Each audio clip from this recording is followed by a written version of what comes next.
everyone. Welcome to the Booze and Boobs podcast. I'm Rachel. And I'm Katrina. Thanks for joining us today as we talk about some of our favorite horror movies. We created this podcast as a way to give women more of a voice in horror. Men dominate most industries, especially film and television. And that also goes for podcasts. We'll focus on female characters, motivations, or just expectations placed on women in horror, even if the situation is happening to a man. We're excited you're here and we hope you love it. Now let's get to today's movie.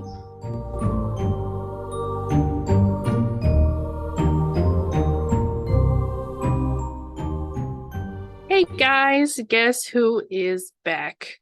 Who? It's us. It's us. Not that you missed us or anything, but we have had two solid listeners that we have that are just our friends. They will be surprised when we drop a new one because I didn't tell them we were recording. Okay, so today we are going to cover Midsommar. And why are we covering Midsommar? Because it is May. Literally, that's it. That's the only reason that we picked it. We were like, well, we should do some recordings. What makes sense? And I was like, well, May Queen, and that's it. Maypole, May Queen, maybe. Okay. Nice. Thank you. So we're back. I think it was the Jennifer's Body episode that specifically I said, no more cross-country moves for us. We're back and we're going to be on a schedule. And then I cross-country moved again and we lost a schedule. And now we're here because Rachel's a liar. But it happens to the best of us. Well, we're back. Circumstances. Choices. Oh, we should start a RuPaul's Drag Race. Oh, we do love. And then Marissa can help us on it. She can be like a guest star. She literally knows on every everything episode. about everything. I told her. Guest star in every episode. So Marissa is one of my best friends and I have other creative projects with her and she's also a Patreon and she supports me, so she listens. But we are watching season 8 of All Stars because it's currently May 2023. And I was telling her, it's so nice to watch a season of Drag Race with you that you haven't seen because she literally knows everything. Like the way I know just every possible thing about Taylor Swift, she just knows it about Drag Race. She's like, oh, this is the episode where they do this challenge and this person wears this and then this person is the lip sync winner and then this person goes home. And I'm like, oh, cool. It's a talent and I support it. It truly is. But it's nice when like I get a reaction from her because she's like, I love it. Right. It's new. And that's why I like doing a podcast with you. I like hearing your thoughts and opinions on things as we discover them. Even though we don't always agree, it's okay. It's for the best. It's fine if we don't always agree on everything, except your opinion on the Black Phone is still wrong. Which, by the way, literally today, it won Best Screenplay at a horror award. So I've been right the whole time. And fuck you. I don't think it proves anything. I think it just proves that people have bad opinions and it's okay. Yeah, you. Other than me. Anyway. No. It doesn't hurt my feelings. You didn't write it. You didn't act in it. I just support it. And the writer tweets me on the Twitter a lot. And I'm working on like being besties. Good luck with that. I support you in that. Thank you. I appreciate that. Yeah. This episode could be just us like catching up on like horror things and life things from the past like 6 months. Well, I guess we can just go ahead and jump into the movie. Spoilers for Midsommar. I just feel like I don't even know why I say it. I feel like if you're listening to this, it's not my fault. If there's something you didn't know about it, also the movie's been out for like 5 years, so there you go. Yeah, this is spoilers and trigger warnings all in one thing. So if you have seen it, you know what the triggers are. I almost said, wait, a trigger for what? I'm fucked. I'm like, yeah, sure, that doesn't bother me. So today's movie is Midsommar, directed by Ari Aster. We have in our little spreadsheet here notable characters. That would be Danny, played by Florence Pugh, Scream Queen in her own right, and I'm obsessed with her. I think that she's just wonderful. I really enjoy everything that I've ever seen her in. The other main player is Christian, played by Jack Rayner. I mean, it's kind of an ensemble, but those two are the main hoes. Mm-hmm. So we start off in Midsommar with a wonderful little tapestry mural thing that basically gives you the entire plot of the movie. And I don't think that they're even trying to hide it. Like, I don't think it's trying to be like I mean, I guess it is foreshadowing, but it's not like secretive. Like, they're literally saying death in the beginning. Then we have a little bit of an adventure and like little pieces are in there. And then the end is smiling, right? Right. And I think it's like, it's not even an Easter egg. It's literally Easter egg. That's what I was thinking. Good job. Yeah, it's literally the whole story. But if you haven't seen the movie, it means nothing to you. So yeah, it's just a tapestry. Truly, they're not giving anything away. I like because it just pops up and then it splits down the middle and it's like a curtain opening. So it's like the show is about to begin. So I really like that. Mm-hmm. Then it's like a dark, snowy, foresty scene, and then we kind of like not zoom, like we just like see different kinds of settings, and then a phone rings very loudly, and it's scary, and it's a home phone, which I think is the scariest part of all. Yeah, nobody has those anymore. Out of all this, that was the biggest jump scare because it's really not. Yeah, everything else you're very like it's dreadful. You're like, oh, what's gonna happen? But that phone was like, yeah, they got me in the beginning, but that's it. The phone is ringing, and we hear our main character, Danny, leaving a voicemail for her parents saying she's worried sick because her sister has said or emailed her something very scary and ominous. And as the voicemail is playing, it pans over her parents sleeping peacefully in their beds. And we do see their chests rising. Yeah, they're are breathing. So Danny calls Christian, who is her boyfriend, and she's just freaking out. She can't get a hold of her family. Nobody's answering the phone. And she's saying, what she is saying and what she means are the same thing, which I feel like is pretty true the whole time, versus what Christian is saying versus what Christian wants and what he means the whole time. And it's clear that Danny knows that Christian is either holding back or lying flat out about a lot of things, because she tells her friend, you know, he's very hesitant to even answer the phone and talk to her because he's just exhausted, I think, at this point, and they're in a point in their relationship where I think he just isn't enjoying himself anymore. Yeah, Danny says something about, I mean, she's spiraling a little bit, and as a woman, I think it's absolutely valid. Women get, what's the word? Like, attacked for being dramatic or thinking too much or like overanalyzing or things like that. But we're calling things as we see them.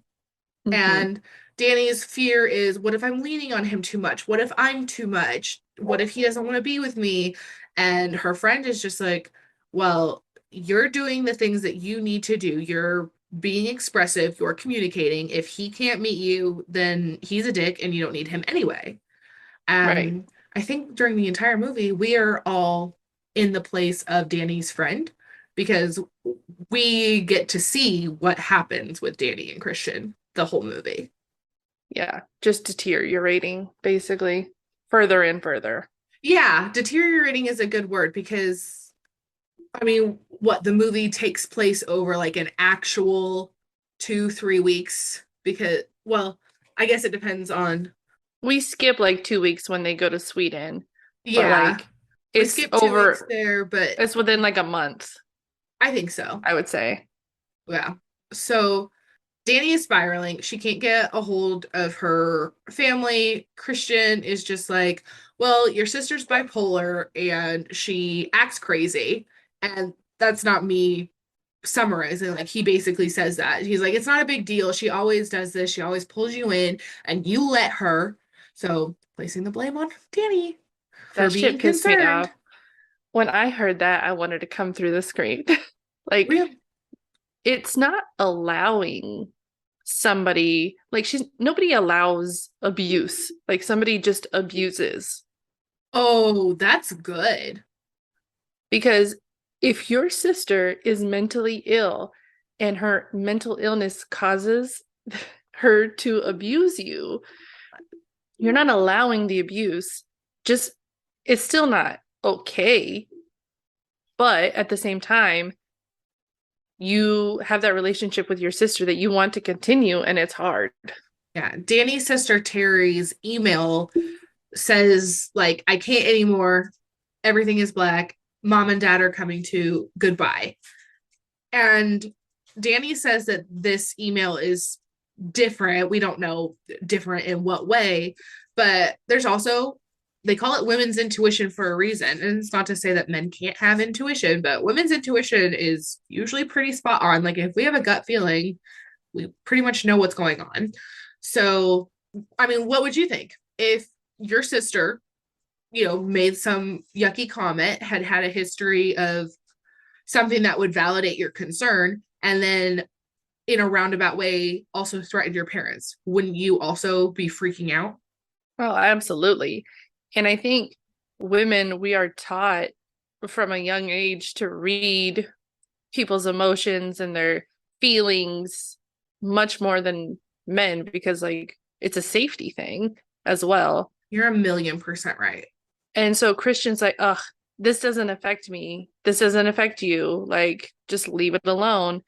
He's looking at it from a selfish perspective rather than being like, yeah, you're right. This is scary. I'm so sorry. What do you need from me? He's just like, she does this all the time. You let her do it, blah, blah, blah. And it's infuriating to watch. And Yeah. it's not like this whole scene is not that long, but it shows so much of the relationship. I think that this was a really perfect setup and an introduction to all of these characters. Like, even before what happens with her family, we're already on her side because, I mean, obviously she's the only person we see for the first couple of minutes because everything's a phone call until it switches settings. But I can hear it and I care about what's going on with Danny. Yeah, because on the phone call with Christian, he answers and he's hesitant. She asks if, oh, are you still wanting to hang out? And he's like, well, did we plan anything? And is like, well, I guess we can hang out. At the end, she tells Christian, I'm so lucky to have you. He doesn't respond. And then she says, I love you. And he sighs and then says, I love you. And Well, he said I love you ugh. earlier in the conversation when he was like basically trying to get off the phone. Yeah, and then he when was trying to she's end saying it. when she's saying it like with conviction because she needs intimacy in the moment, that's when he's like pissed off about it. So it's fine if it's like a dismissive thing, but when it has meaning, he wants nothing to do with it. Yeah. Phone conversation Because ends with Danny and Christian. Then she calls her friend. She calls her friend, and Right. her friend is saying Christian is, a dick, basically. But when the phone call ends, we go to where Christian is sitting at some pizza place with all of his friends who are going to be the characters for the rest of the movie, too. So there's Pele, who is their Swedish friend, Josh, who's the smart friend, I guess. And yeah, he's Mark, like the intellectual of the group. And then Mark, who's the dick, really. The clown. The fool. The fool. Yeah, everything is put into an archetype for us, which is played out through the story, which is really nice. I'm a fan of storytelling that tells you what it is and follows through with it. I mean, I think that this is absolutely a think PC movie, and there's so much that it gives you a little bit and lets you answer the question yourself. But I like, not tropes, because I mean, I like tropes because sometimes tropes work. But when you know everything about the movie and then you go back and rewatch it, you see like check mark, check mark, check mark. This was a plan. And when the Mm-hmm. plan is carried out, I like that. And then we get to see it in a cinematic sense. And I very much enjoy that. Right. I always love watching a movie for a second time, knowing what the ending is and picking out the pieces that you missed the first time and just being like, oh, this makes so much more sense now. Like when you watch Scream. Yeah, exactly. Watching Scream the second time is important. Yes. Christian hangs up the phone with Danny, and all of his friends are ragging on him, like, just break up with her. You don't even want to be with her. You haven't wanted to be with her for like a year. Just let it go. And Christian's like, no, she needs me. And he's just comfortable. Really, that's it. Like, he doesn't enjoy his Yeah. situation. And we really don't know if Danny does either, but it's what's going on. So that's, Well, and he even mentions, like, what if I leave and then she doesn't want to get back with me? Like, he knows he's probably not going to get anything better, but he's afraid to go and try and fail because he's a yeah, little bitch. yeah, he The doesn't have a lot of his own confidence. ambition. He Oh, yes. he You can see that with school as well. yeah, he like I think that confidence is one thing, ambition. We're learning everything we need to know about Christian immediately. Well, And and he kind of stands up for Danny in the moment, but truly doesn't. he's not standing up for Danny. Um, He just doesn't want to get bitched at anymore. yeah, Which everything just pulls back to being him. He is selfish. The only thing that he yeah. is with 100% conviction is selfish. Yeah, because even with like, so they're all bitching about it, and then Danny calls him again while he's sitting there, and Christian tries to get up to leave to answer the cell phone call. What am I, 50? Christian gets up to get this. Words are It's a call hard. on a cell phone. You're not wrong. Anyway, Christian gets up to answer the call, and Mark is being a douche and doesn't want to let him out and basically saying, oh, this is annoying. This is abuse. This girl needs a therapist, blah, blah, blah. And And he's like, she Christian just has a says, therapist. yeah. And then the other friends let him out. And when he answers the phone, we just hear Danny screaming, sobbing, saying, no, no, no, no. And we cut to firefighters. We cut to firefighters. Why can't they say firefighter? How about I just do did. it? Go for it. Christian answers the phone, and Danny is just scream crying. She's saying, no, no, no, no, no, all over again. Like, she is in agony. And then we cut to a firefighter turning a couple of cars off in a garage. And then we follow a trail of hoses attached to the car exhaust pipes going through the house, up the stairs. One is put underneath the bedroom door of Danny's parents that we've already seen, and it's like taped in there so no other oxygen can move. And then we find the other hose that's going right into Danny's sister Terry's room, and she's got it like a gas mask like hooked up into it so it's over her face. And everybody's dead. They've died from, what is that, like carbon monoxide Yeah. poisoning. As you scroll above Terry's head, you can see like all of Danny's unanswered emails that she had tried to get a hold of her. I think emails is a little tough. Like, I would not email you like my Yeah. suicidal tendencies. I would send that in a text. I understand a little bit for like the sake of like making it a movie, putting it on an email like a stationary device. Yeah. So, Without calling it like iMessages or something. yeah, also that. So, Danny's whole family is dead, and that's how the movie starts. Great. Yeah. So we go to a title card, and it's very small print, kind of looking far away, and it's in like a snowy sky. So like the snow is like flailing all around, beating down, and then you see like a couple like director Ari Aster, a couple names, and then Midsommar. And then we pan down Christian is walking toward the camera.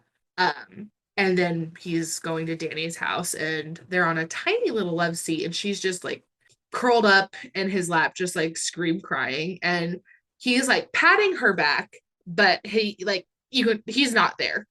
He is not present. He's even before he got there, he had shut down because like when he's walking outside, you can hear Danny screaming still. And what's crazy to me is like if I heard somebody I truly care about like screaming and crying, I would be hustling, and he's just walking as slow as he can up into that apartment. Well, and I think that Danny's conversation with her friend, her fear of losing him, Christian's conversation with his friends, his nonchalance about going forward with a breakup, even though he's not happy in the relationship. He just kind of has that moment. And I've kind of had moments like that in relationships where like something happens and you're like, well, shit, like I'm not getting out of this anytime soon. Yeah, it's like this is not an appropriate time to break up with somebody. Well, yeah, and I you can see that right over his face, like as Christian's like patting Danny on the back, like he's still in his coat and hat from outside. He's just like there, and Yeah. I'm so thankful that I've never had to go through that experience, but Yeah. going through the experience also without somebody who actually cares about you, it's the movie is absolutely set up. I give a shit about Danny. I care about what's going on with her. Personally, she probably would have been better off alone. Well, when you think about in what's my going to opinion, happen, yeah. Yeah. The trauma doesn't stop. Like, never. No. The craziness, the dread, the grief. I mean, you get some hope at the end, kind of. Not really. But it's hopeful in a way that's not like quote unquote good. So, but we'll get to that point because what happens next, Katrina? The next time we see Danny, she's laying in her bed, just curled up in a ball, which I mean, nobody can blame her for. And when we pan over to her, we see a little girl with a crown on, head to head with a big ass bear. And that's a little bit of foreshadowing, I think, on Midsommar's part. It's a complete coincidence. There has never been any kind of hint in this movie. So Christian comes into her bedroom and says he's going to a party. And Danny says, "Oh, I'll go with you," which surprised me. But I think she's just trying to like be a good girlfriend so that Christian doesn't leave her at this point. I think she's trying to be a good girlfriend. I mean, when you're so overwhelmed by grief, even staring at the same spot on the wall is a lot. And she's just trying to switch it up. She's trying to do something. Yeah. I mean, Christian is very obviously trying to sneak away from the situation, but it's rude.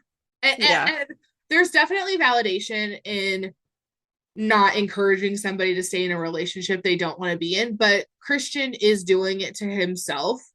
So the movie is set up that you support Danny, we hate Christian, and I don't care about any boys who want to complain about girls in the comments or in any kind of critique. I will not be accepting any critique on Danny, but he doesn't invite her and he doesn't do anything for her to be supportive really and mean it.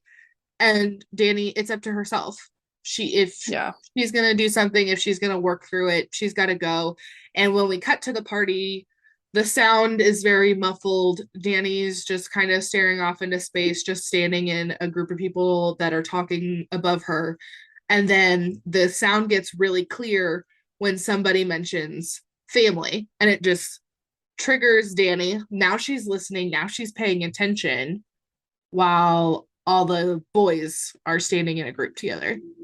Yeah, and they're all talking about Sweden and how they're all gonna go stay with Pele in Sweden for, I don't know if it was a few months, potentially, for the summer, basically. I think that they mentioned it was going to be like a specific amount of time, and then Pele mentions And while we're there, it's our Midsummer festival. Yeah. I don't like, I think that they were going, and then this Midsummer festival we find out happens once every 90 years. So I'm sure, wink, wink, that the Sweden trip would have happened anyway. But Right. I mean, and that's just the point of the movie. You have to have some kind of event or something going on that like makes a scene. So it just so happens that the boys were planning to go during that time frame. What a time to be Yeah. alive. And I think it was 2 weeks away from, like, they were leaving in 2 weeks from this party that they were at. Yeah.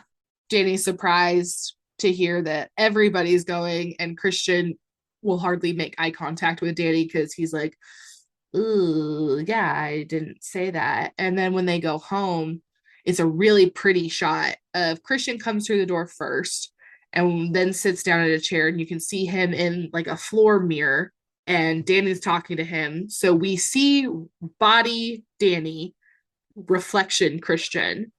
So like that's already saying like they're not on the same path. Like we're just getting different viewpoints of who they are. It's a cool shot, but it also means something. Yeah. So this is the one time that Danny is like trying to stand her ground. She's like, listen, you didn't tell me this. You're lying right now. You're gaslighting me. And then Christian decides, okay, well, I'm just going to go home, which she's like, oh, well, shit. Don't leave me. I'm sorry. And then she ends up apologizing because she even told him, like, you haven't even apologized. He said, and he's like, I said, I'm sorry. And she's like, yeah, but you didn't mean it. And so then he tries to control the conversation and the direction of what's happening by being like, you know what? I don't have to deal with this. I'm going to go home, which he knows she probably doesn't want to be alone. And so now she feels like she can't say anything without his solution being like, all right, I'm just going to go home. Well, and that's a perfect conversation piece to demonstrate what happens in any kind of relationship, but particularly, you know, men and women in this point, because Danny says, I'm not mad that you're going. This is for your school, like grad school trip thing. Like, that's exciting, but you just didn't tell me. And also to consider her family, you know, just died. And supposedly, if he just decided today that he was going on this trip, which he didn't, just tell me. Like, if it's so cool and so whatever, don't you want to share that with your partner and like talk about it? Like, what's the problem? Why was he so afraid to tell her? It's just literally him being a dick. I partially can see why Christian would be afraid to tell her for a few reasons. One of them, he's still a dick. Like, he doesn't want to tell her because he doesn't want her to go with him. And that's fine. The other reason, I think even right, through all of what Danny is going through, just for the parts of what we see so far, she would be fine. Like, I don't think that she's like actually holding him back from anything. I think if no, he had just communicated, she would have been like, have a great trip. I'll see you when you get home. I love you. Bye. She yeah, wants it to be healthy so bad, but it's just not. And nobody's Yeah. perfect. Danny is to me, but But on the other hand, Christian could have been like, well, she's not that it's correct, but his logic could have been, she's been through so much. This is going to stress her out. Maybe I'm saving her the stress. Maybe I'm, helping her by not telling her. And it never which helps is me not not to know. correct. It's not correct. He's still wrong, but I'm wondering if that could have been something that played a role. I can't remember now that we're speaking about it, but I know. So in the conversation in the very beginning, where all the boys were out when Danny was first calling Christian on the phone, and they were talking about going to Sweden and how they were urging Christian, like, haven't you told her? Why haven't you told her? So they've been planning this trip since before Danny's family passed, but I can't remember if they said exactly how long they'd been planning it. So even before the family dying, there was time to tell Danny or discuss it. And that's the thing. Christian, Danny doesn't own you. You can do whatever you want. You're a whole person, sure. But there's also kindness and consideration, and he's just 100% selfish. Yeah, So I can agree with that. thumbs down. So after the fight, the next scene that we see is Christian coming into an apartment where all his buddies are sitting in the living room. And before Danny even comes in, he has to make the announcement that, hey, by the way, I invited Danny. She accepted, but she's definitely not going to go. Like, she's definitely never actually going to do it. She just said yes, but she's not going to do it. And I'm like, everything she said is true so far. Yes, see, and I love this. This is another shot where Christian is being shot in the mirror, and we're Mm-hmm. seeing everybody else just sitting and looking at him. And he's like, but she's not coming. But I invited her, but she's not coming. And I invited her to Sweden. We talked about her coming to Sweden, but she's not going. And yeah, you're exactly right. Because the whole time, Danny says what she means, and Yeah. Christian And just can't do anything. all the while, she's outside the door. And I think she's just standing out there, but I don't know if she followed him in. Like, did he like sprint up the stairs? How did he get so far ahead of her? Yeah, I don't know Did he if he come just got later? there a couple minutes before she did because the plan was to meet over at Pele's, Yeah. or I don't know. Yeah, It was in the not script, a so clue. I just accept it. Christian's in there. He tells the boys that he invited her to Sweden, but she's not Hmm. coming, and the boys are all really upset. Yeah, Valid. because they don't want her to go because they think she's a party pooper and she just drags Christian down and Christian's probably too good for her, which is obviously not the case, but they're all delusional. I don't think any boy is too good for any girl in the whole world, I think you're exactly right. but that's pretty personal to me. I'm not sure if we ever said before what the Sweden trip is. So just for clarification, the boys, Mark, Josh, and Christian are going with Pele to his home village in Sweden for they're all anthropology grad students. So this is a chance for Josh to he has like his thesis or whatever on the Harga, who are Pele's people, to study their ways, their culture, things like that, because they're a Hmm. pretty not nomadic, but they're like their own community. Like the not uncivilized, but not first world, I guess. Definitely not modern, Modern. but That's a better way to say it. Because I mean they have their own like ecosystem. Like they're a productive people. They're just not like yeah, living in a city. So yeah, I wanted to put that out there because I don't think that we've said that. So one, what we know of Danny is that she's not in the grad student program. I think that she is just in undergrad and all the boys are in grad school. probably. So there's not really a reason for her to go on this trip. But it's kind of one of those things, they're going to Sweden with some kind of academic purpose, but they're planning on having a good time too. I mean, and if I'm going to Sweden, I'm going to have a good time. I've been to Switzerland, At but the not same Sweden. at the same time, like if you have the opportunity, why not? Why wouldn't you go with your boyfriend to Sweden? So after the guys finish complaining, Danny walks in. They're all very awkward, very obviously fake. But Pele is the only one who truly engages with her and actually has some sense of compassion and like wants to talk to Danny. Yeah, Mark And says to Christian, like he pulls Christian aside, presumably to like dog on him for inviting Danny and ruining the trip.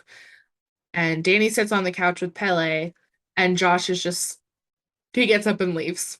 Like the yeah, room is awkward. And I get it. And I feel like this is also the thing. Christian didn't communicate to them that if you and I were going on a trip and something was going to go on or whatever, I would be like, hey, how do you feel about this plan change? You just have to yeah, communicate. He doesn't communicate to Danny. Christian doesn't communicate to his friends. So they're all rightfully pissed. Like, I'm not upset with them for not wanting Danny to go. yeah. Especially if you know that that person is like not really part of your group and is gonna make it a little awkward. And I'm like, this is Pele's trip that he's planning, he's arranging transportation.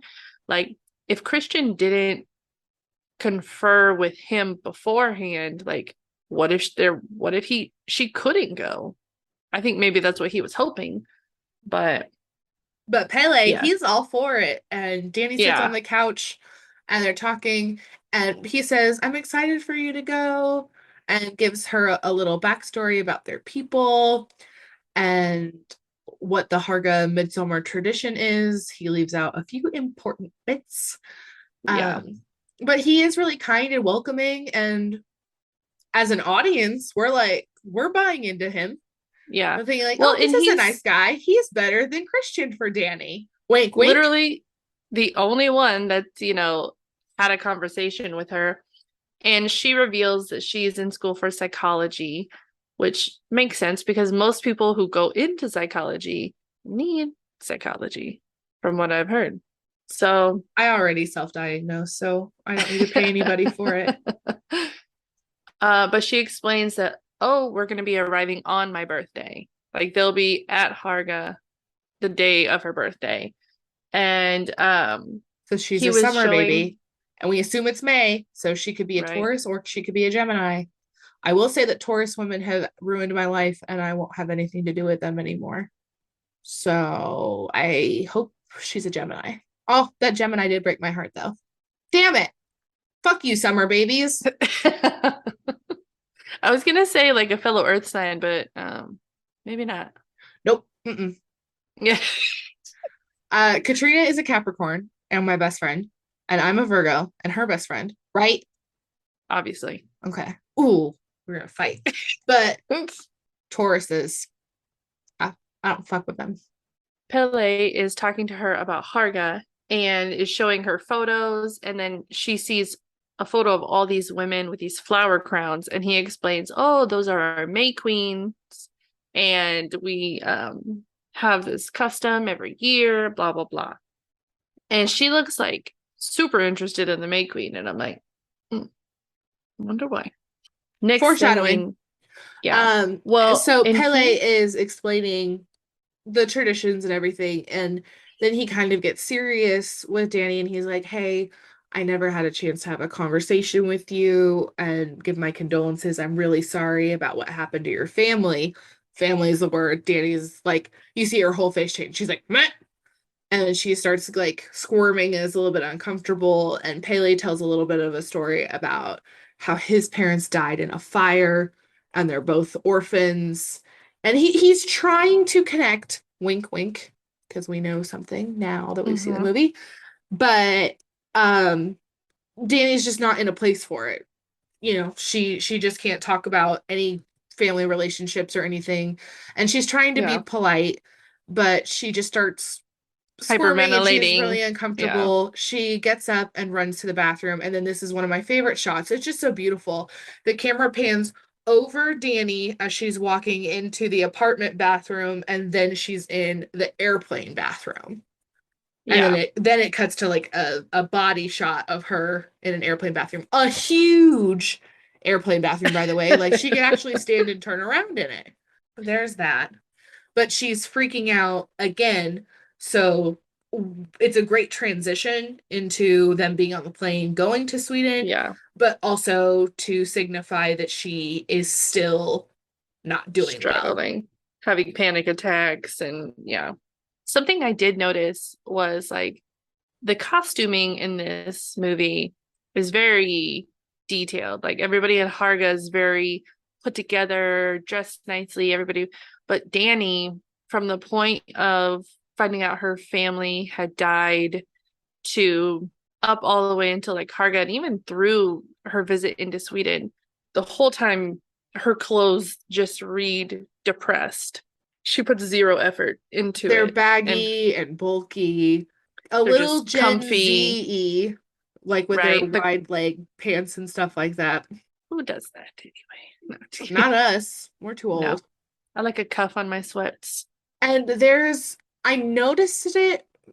I don't know if I've noticed it before when I've seen the movie, but when we were watching it the other day, everybody's always in something blue. Like, there's a ton of blue outfits or blue accents or something. And maybe it's not every single outfit, but there is a lot of blue. Yeah. Well, and once we get to Sweden, it's daytime. Other than like a few clips, maybe, it's daytime throughout the whole movie. Yeah, So it's been pretty dark and dreary, winter, depressed. And then once we switch over to Sweden, it's bright, airy, clean, sunny, happy, but not really. Well, and have you seen Hereditary? No, I was reading some articles on this and I was like, I probably should have watched Hereditary. I saw Midsommar before I saw Hereditary. And this isn't really a spoiler, but they're sister movies in the sense that Hereditary is basically all dark. So where there's tons of sun and brightness in Midsommar, Hereditary is pretty much all dark. There's some daylight, but it's like the same thing. There's like some daylight, but it's mostly dark inside, or like the kids at school and he's got like the yucky fluorescent light things, but it's kind of like shaded like that bluey horror tone thing. And Midsommar is the opposite. So both movies are about grief and struggling with them, and they're different. But just fun fact is like how you're mentioning everything's all bright and light. It's related to something that the actual movie isn't related about. So there you go. Yeah, because on the surface everything's bright, happy, sweet, and fun, but underneath everything is very dark and serious and sinister. Yeah, that's a great word. We're in Sweden now. They take a 4-hour drive up to wherever they're going.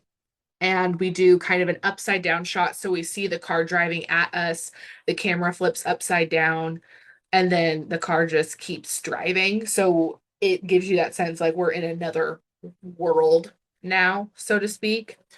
The car comes to a stop in like a field, and it made Katrina really upset.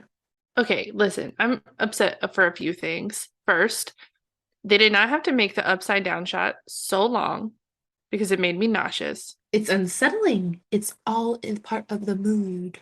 I didn't like it. And two, there's a lot of road left. You could have drove basically the whole way, but you want to make people take mushrooms and hike for hours.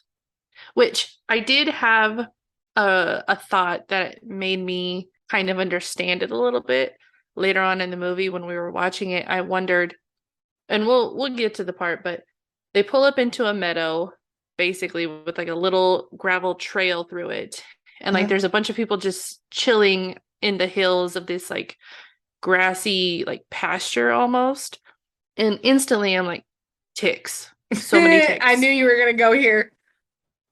Because I just moved to the country and I realized that my wife is terrified of ticks. And so now I'm always thinking about ticks. Oh, yeah. Another update from the Booze and Boobs podcast. Rachel moved and Katrina got married. Oh, yeah. Yay, me. You're married. I'm an honest woman now. You're welcome. So they get into this meadow. They meet Pele's brother, Ingmar. And Ingmar's friends that he brought, which were Connie and Simon. Look at me remembering names. I'm actually really impressed. Good job. Thank you. And they're all like, oh, you just made it in time. We're gonna take a mushroom, do a psychedelic, take a drink. I don't know, however they want to do it. Because I think Dani took a drink. They ate mushrooms. However you want to take it, Dani didn't want to take the mushrooms. She said she wanted to get settled. She was feeling a little off. Christian does say he'll wait for her to take it. Katrina doesn't do drugs. I don't do mushrooms, but I do some stuff Anyways. And Christian says that he will wait. And honestly, it's kind of the nicest thing that he volunteers of himself the whole movie. But the rest of the group is like, oh, well, we'll have different trips. And Dani just says like, fine, she'll take it. And Christian says, you don't have to right now, but Dani wants to please everybody. She already knows she's in a position. So she's like, I'll just take it. And then Ingmar, I think, is the one who offers her a mushroom tea instead of chewing mushrooms. I have never done mushrooms, but what I know about them is like chewing them, like it's really gross and gritty, and a lot of people like hide it in a sandwich. But Danny ends up taking it, and then everybody's kind of sitting on the hillside, just very zenned out. And Mark, oh my God, when we were watching this movie, I realized like I'm so Mark, and that's And so bad. I hate Mark as well. Now, when he had when he was on mushrooms, he was funny. Every other moment with Mark, I hate it. Well, him in the car, he's sitting in the front, and he's played by Will Poulter, who's the kid from We're the Millers, who's like, "You guys are getting paid." So Yes. I love him, and he's really good in everything. Like he's a good serious actor. He just plays like kind of these outlandish characters. So like he's very Hmm. recognizable. Like he comes off like a zany kind of a person. But when they're in the car driving up to like this pasture area, somebody, I don't know, it's like, how much longer? And Paley's like, it's like 4 hours. And Mark's sitting in the car, and he's like, ugh. And I'm like, me in a car, because I hate driving, I hate road trips. And then when he's in the meadow, they're like sitting on a hill, he's tripping out, and then he's like laying on his back, and he's like, everybody lay on your back, and everyone else is just enjoying their own trip and all saying, and he's just staring at it. He's like, you guys have to lay down with me, you guys have to. And I'm like, honestly, I get it. And then somebody else like walks by on the hill, and he's like, there's a new person here. I'm like, ooh, man, I really identify with these kind of characteristics. Like he's just a little neurotic, and it's funny. I like it. He doesn't give a shit about anybody else or what anybody else thinks. Yep, and that's gonna get him into some trouble later. Yeah. So Danny is having her trip while Mark's doing his little rant thing, and she's tripping, and the CGI in this movie is actually really great at like placing emotions and these hallucinogenic qualities. I mean, obviously she's on mushrooms, but Danny is just sitting in the grass, and her hands are on the ground, and then she like kind of looks at it, and then it looks like there's grass growing from her hands. And then Mark says something about, you guys are like my family, which just snaps Danny out of it, and now she's panicking. She gets up, and everyone's like, you good? And she's like, bye. And then just starts walking away. She comes across like another group of people, and they're just kind of like laughing, having a good time. But then she's tripping too, and she's like, they're Hmm. laughing at me. And Ingmar comes up to her, and he's like, no, they were already laughing, you're okay. I can't remember what he does, but he like invites her to like sit with them or do whatever, and she's just like, no thank you, and then just keeps walking. And then she runs into an outhouse, and as Right. she flips on the light in the outhouse, she sees in the mirror a little image of her sister with the gas mask on her and like the hose and everything. And it just freaks her out. And it's only for a split second, but she's freaking out. Then we see her run out of the outhouse door into the woods. And then it just cuts to her waking up because she was like lying somewhere on the ground. Yeah. And so she wakes up to Christian saying, like, hey, it's the next day. Because she asked him, like, how long was I asleep? And he's like, well, technically, it's the next. She's like, is it tomorrow? And someone was like, well, technically, according to yesterday, it's tomorrow. But Such a fucking dick. shut up. She gets up and they continue their like hike into Harga, basically. And here's where I'm like, maybe they had them do hallucinogens and parked so far away to kind of disorient the people that are visiting so that like nobody can run away potentially, because there's a drivable path up to Harga and there are cars in the community in the village. So I'm like, why not drive the whole way? And then on their walk into Harga, they were asking about, does Sweden have ticks? And I literally had already Googled this. And someone was like, yeah, Sweden has a tick problem, and like talked about the disease that comes with it. And I was like, oh my God, these people. Well, and it So was really funny because we were just making comments like, oh, there's a lot of ticks. And then they started on it. And I didn't remember that from watching it before. So it was no, just very funny. Well, and every time I had a random question, like I was like, I wonder if they have ticks.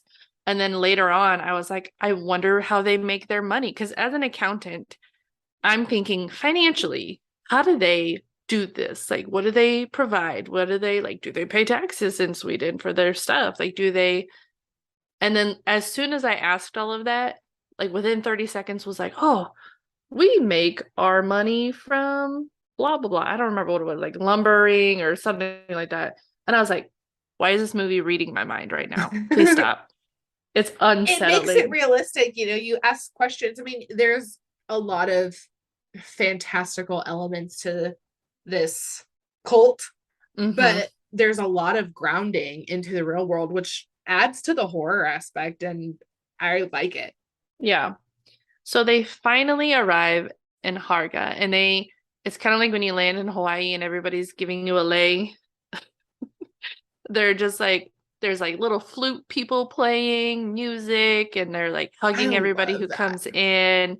They're getting little flowers. Like they're trying to make everybody feel super welcome. And there's a lot more guests that come that we actually never see again throughout the whole show, which I had a question about, but I don't think I'm ever going to get that answered. I don't know, because the whole point of them bringing outsiders into their community is for a reason. Mm-hmm. So Like we never hear about there's like them. two or three like featured people that aren't Danny's group or Connie and Simon. They don't get Right. lines or anything, but they're there in regular clothes, and the They're Harga, they're in walking. all white, like they're in like robes and dresses, Hmm. and like very obviously natives versus the outsiders. Yeah. So there are a lot of questions on who are they and what might Yeah. happen. So everybody in Pele's group, and Danny, Christian, Josh, they're meeting all the people that are important to Pele. And Father Odd is like I'd say leader, but there's also other significant leaders in this I group, but feel he's like more it's like a kind of like a pastor. tribe or like a board of like Yeah. elders, so to speak. Hmm. But his name is Father Odd, and he was looking directly at Danny and says, "We are so happy to have you." Like he made a point to make eye contact and say this to her. And I think this is where the whole thing just kind of was like, oh, they're really targeting Danny, in my opinion. I think in social situations, you can kind of tell group dynamics and things like that. So if they were looking for somebody to kind of absorb into their community, I think she'd be a very obvious option. Well, and it's possible that Pele had already talked to Father Odd, considering if they have cell phones, I don't know.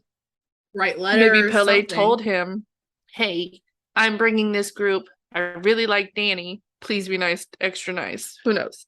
Maybe.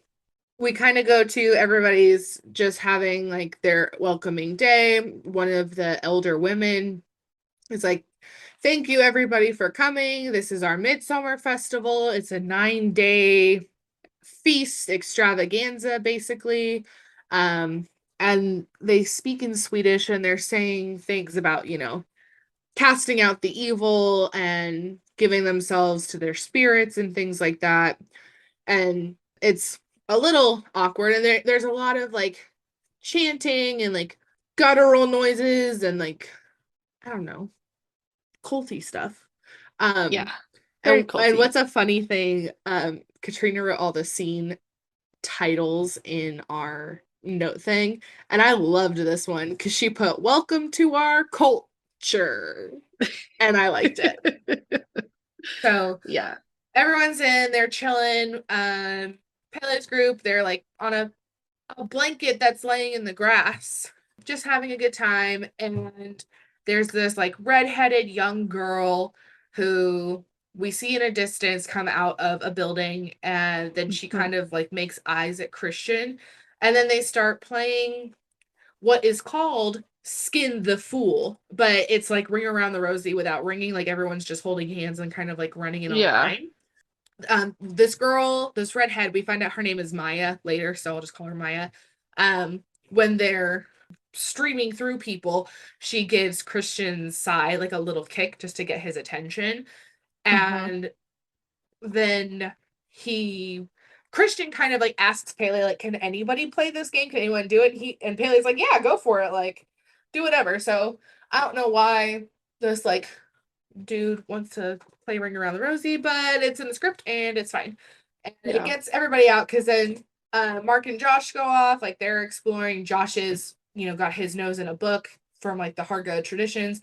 I don't know how he has a book about it and how he knows some of the information he has because they're a very secretive community, but he has some information. I think his original thesis was on ancient cultures.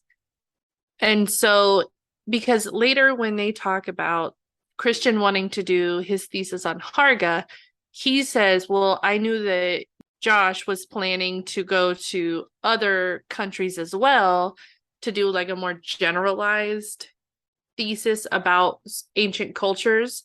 And then Christian was like, I want to do Harga specifically. And then that's when Josh is like, but you knew I was gonna want to do this.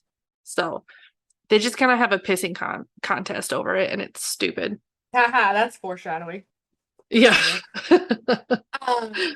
But anyway, everybody goes away, and then Pele and Danny are left on the blanket, and Pele gives Danny a portrait that he drew of her, and it looks good. And he says, "Happy birthday. Like, this is something I do for people." So we can see, like, he has an artistic quality. And Danny's really overwhelmed. She's like, wow, that's so nice. And then she, like, kind of says something about how Christian hasn't wished her happy birthday yet. And Pele is like, oh, like, that's terrible. And she's just making excuses for him. It's okay. There's a lot going on. I didn't remind him. Ugh. We could go into weaponized incompetence later, but not today. Yeah, and Pele was like, oh, I'm sorry, was this inappropriate? I'm like, no, just because her boyfriend forgot doesn't make it inappropriate. But later on, they're going, like, getting a little bit of a tour. And I don't know exactly when, but they see this, like, tapestry of, like, a woman, like, cutting her pubes and, like, bleeding into certain things. We see the tapestry.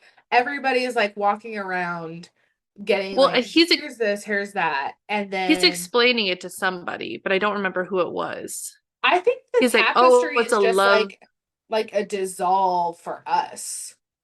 I thought it was like sewn into a blanket, and Pele was like, oh, this is a love potion or love spell, basically. And we see like the cutting of the pubes, the bleeding into a cup. Regardless, either way, there's information that we get about a girl wanting to make a man fall in love with her.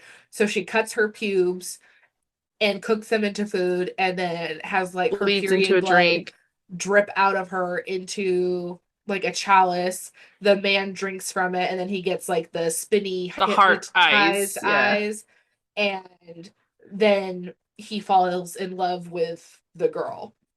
Voila. It's simple as that. Pubes and blood, people. That's it. Yeah. What else is there? Witchcraft like, at its finest. To get a man. Blackmail them, being like, listen, you drank my blood. I'm going to tell everybody you have to be with me now. It worked. But during their tour, Christian is asking about this big yellow triangle building as they pass a bear in a cage. And it's just some more foreshadowing. They do that a lot. Josh and Christian are, kind of like quizzing Pele about a lot of the stuff that's in Harga. They go to their room that they're going to be staying at, and Pele explains, we all stay here. This is where the young people stay. And then he goes into describing what the Harga life cycle is, basically saying 0 to 18 is like seasons. It's like spring, you're a child. 19 to 35, it's like every 18 years. 19 to 35 is, your summer when you go out, and then your working age, and then you're an elder. Danny asks, what happens after 72? Because he has a cutoff for that. And Pele in a joking manner, like does the throat cut kind of thing to her, and they all laugh. Not funny, apparently. But just like Danny, Pele is basically always saying something truthful. Exactly. Yeah, and the building that they're sleeping in is really beautiful. It's a two-story kind of like open barn, and there's murals all over the wall, and they use a lot of the runic alphabet. So different things mean different things. And then they have a wall of photos of all of their May Queens for the past however many years. And Danny's just kind of staring at it, just taking it all in. She thinks it's really beautiful. Josh is marking everything down, posterity, I guess. And Yeah. then Christian pulls Danny outside of the barn, surprises her with like a little slice of birthday cake. And he's like, Because, "You didn't think I forgot, did you?" And Danny just looks at him like, "Well, yeah." well, and we see Pele pull Christian aside and be like, listen, I just thought I should tell you. All the while, Josh is making his intellectual notes, Mark is like, I don't know how I'm gonna be able to sleep with all these penises on the wall. It's a lot of penises. They're a very open community. Like for all of Yeah. their strict rules, they are pretty body positive. They ask about tomorrow, and Pele says tomorrow is the Atsupa? I Stupa. can't. Stupa. Yeah, and Josh gets all wide-eyed and he's like, "Really? There's gonna be one?" And Pam's Yeah, like, and "Yeah." he giggles about it even, and no one else has any idea what it is. Between Pele and Josh, they won't say anything. And Christian tries to Google it, but he has no service. And so just leaves everybody in the dark. Like, you should get an opt-out button, but it's not there.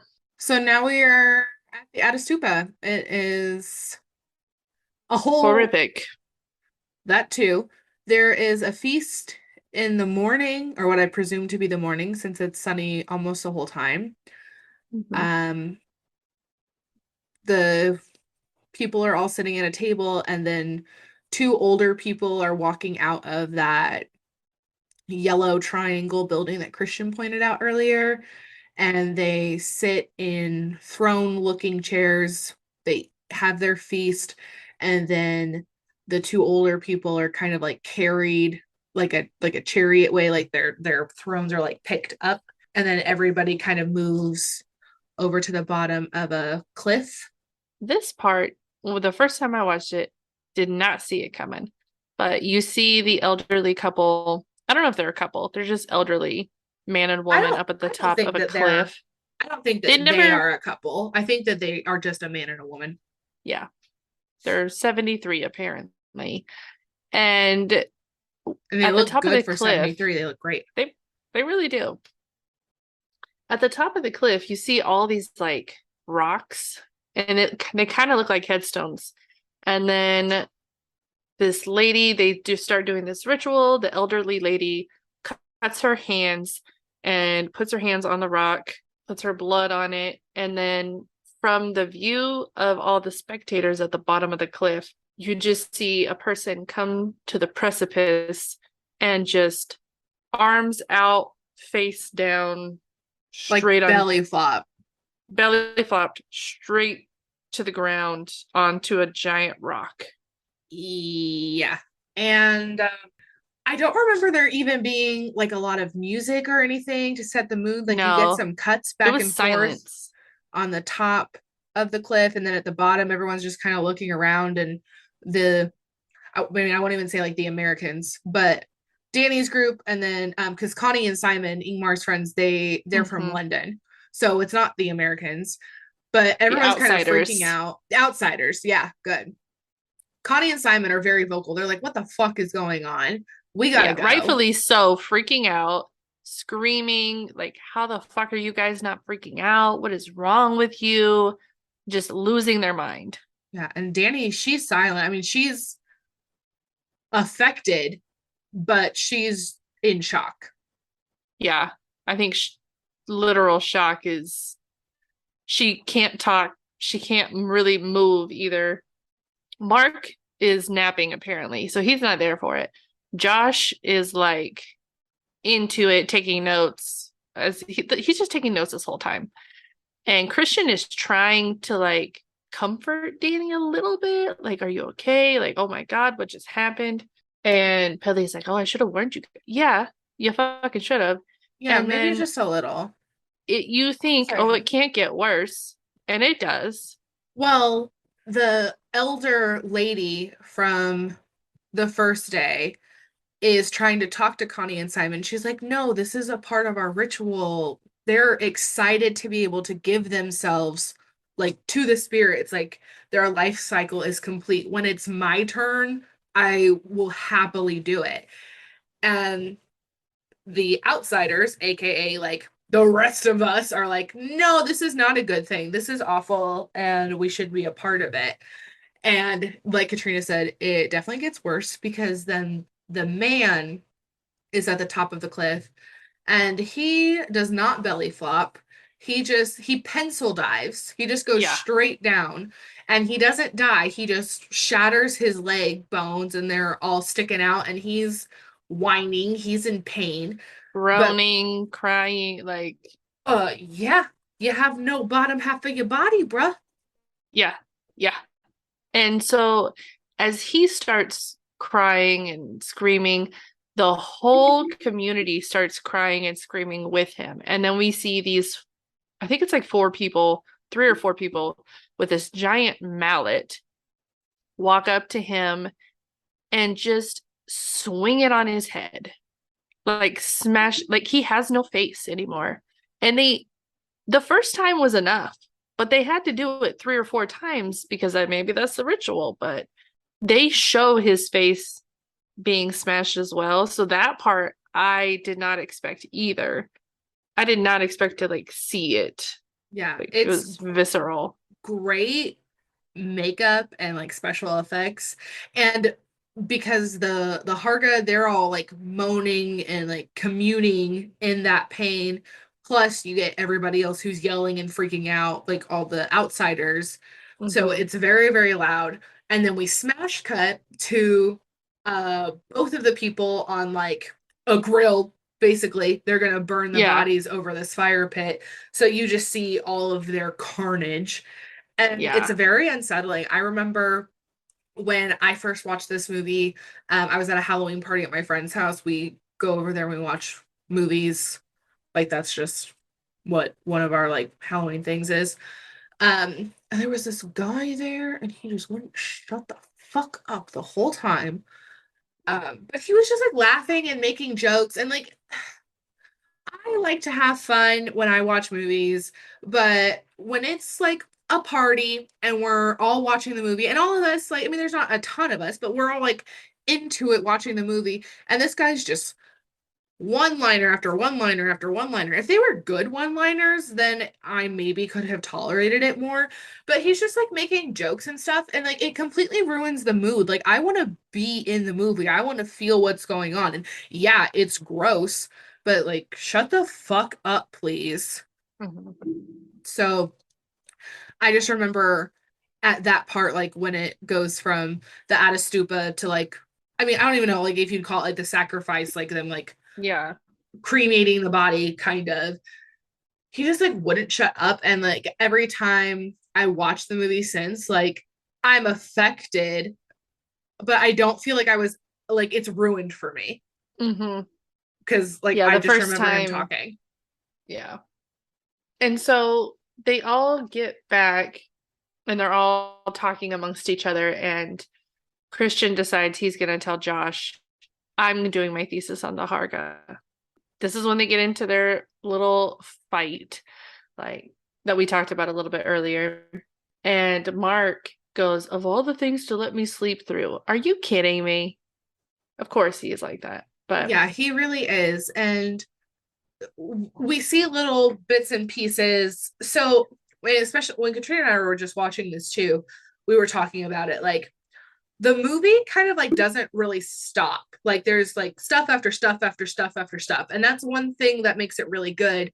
But it's kind of everything's happening in a way that you like don't recognize the significance of whatever it is. Like, obviously, Mhm. like, I guess like that's what I was meaning before, like when I said I like movies that like tell you what they are and things like that. Like, I like stories where everything about the dialogue is important, everything about the visuals are important, everything like in the costuming and like the fact that there's like the runic alphabet and everything means something. Like, there's no fluff in this.